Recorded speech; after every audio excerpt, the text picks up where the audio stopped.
क्या आपको लगता है कि दज्जाल मुस्तकबिल में पैदा होगा? गलत।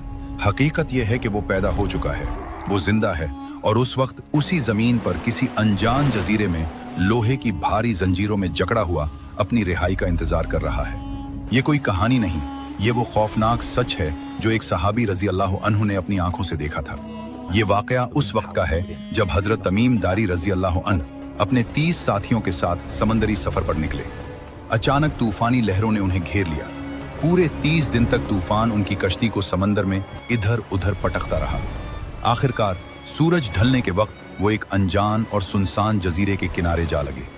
जजीरे पर कदम रखते ही उनका सामना एक अजीब व गरीब जानवर से हुआ। इसके जिस्म पर इतने घने और लंबे बाल थे कि यह पहचानना मुश्किल था कि इसका आगे का हिस्सा कौन सा है और पीछे का कौन सा। सहाबा रजी अल्लाह अन्हुम ने डर कर पूछा, तो क्या बला है? इस जानवर ने इंसानी जबान में जवाब दिया, मैं जस्सासा हूं। फिर उसने कहा, इस खंडर में जाओ, वहां एक शख्स तुम्हारी खबर लेने के लिए बेचैन है। वो लोग डरते हुए इस पुरानी इमारत में गए। वहां उन्होंने एक ऐसे इंसान को देखा जो कद व कामत में इतना बड़ा और मजबूत था कि उन्होंने आज तक वैसा इंसान नहीं देखा था। लेकिन वो आजाद नहीं था। इसके दोनों हाथ गर्दन से बंधे हुए थे और उसके घुटनों से लेकर टखनों तक लोहे की भारी जंजीरें थीं। हजरत तमीम दारी रजी अल्लाह अन्हु ने पूछा, तो कौन है? उसने जवाब देने के बजाय उनसे सवाल करना शुरू कर दिया। उसने पूछा, क्या बेसान के खजूर के बाग अब भी फल देते हैं? उन्होंने कहा, हाँ। उसने कहा, वो वक्त करीब है जब वो फल नहीं देंगे। फिर उसने पूछा, क्या बहराए तबरिया में पानी है? उन्होंने कहा, बहुत पानी है। उसने कहा, जल्द ही इसका पानी खुश्क हो जाएगा। आखिर में उसने पूछा, क्या उम्मियों के नबी मोहम्मद सल्लल्लाहु अलैहि वसल्लम जाहिर हो चुके हैं? उन्होंने बताया, हाँ, और लोग उनके साथ हैं।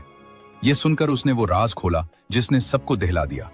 उसने कहा, मैं मसीह दज्जाल हूं, मुझे जल्द ही निकलने की इजाजत मिलने वाली है। जब मैं निकलूंगा तो पूरी जमीन पर घूमूंगा सिवाय मक्का और मदीना के। हजरत तमीम दारी रजी अल्लाह अन्हु ने वापस आकर यह वाकया प्यारे नबी सल्लल्लाहु अलैहि वसल्लम को सुनाया।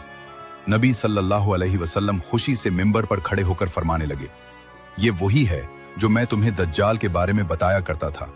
प्यारे नबी सल्लल्लाहु अलैहि वसल्लम ने फरमाया है कि जो शख्स सूरत उल कहफ की पहली 10 आयात याद कर ले, वो दज्जाल के फितने से महफूज रहेगा। अल्लाह हम सब की हिफाजत फरमाए। कमेंट में आमीन जरूर लिखें और ऐसी ही मुस्तनद वीडियोस के लिए सब्सक्राइब जरूर।